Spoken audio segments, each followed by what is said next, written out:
Okay, so we have a little ticket monster. The issue on this machine was somebody jumped while trying to press it down and reversed the linkage underside. We'll take a look at this in a second. And because of that, picking up on the handle would not spin the wheel. You had to press down to spin the wheel, which is incorrect. The handle is supposed to come up, and then as you press it down, the wheel will spin. Well, what happened is they jumped on it, and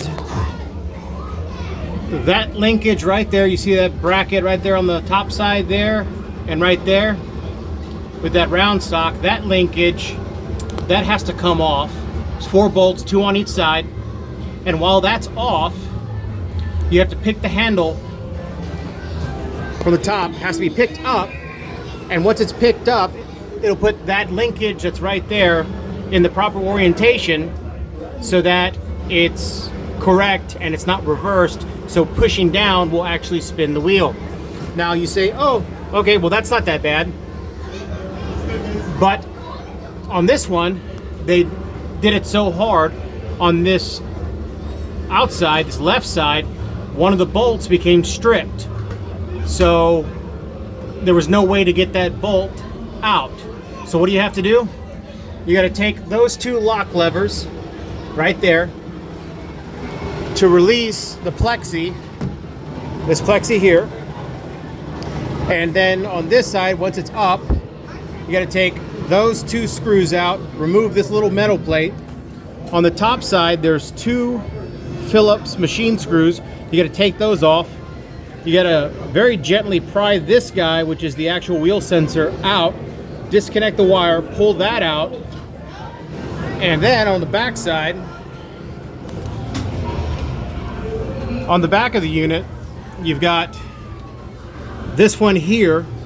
You have to take this nut off, take this bolt completely out on this side.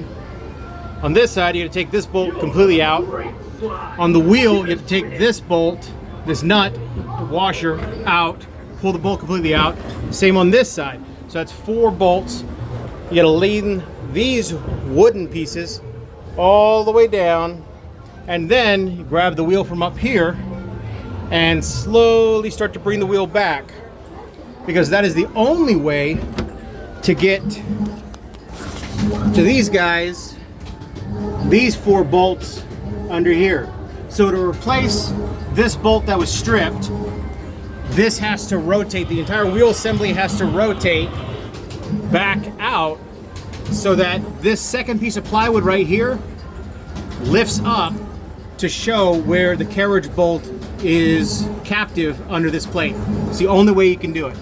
And after that, that's pretty much it. You gotta put everything back together, make sure you get all your nuts and bolts, washers, lock nuts, and at that point, the machine will be back up and running. Hope this helps. Here's another tech tip. Texas Coin out.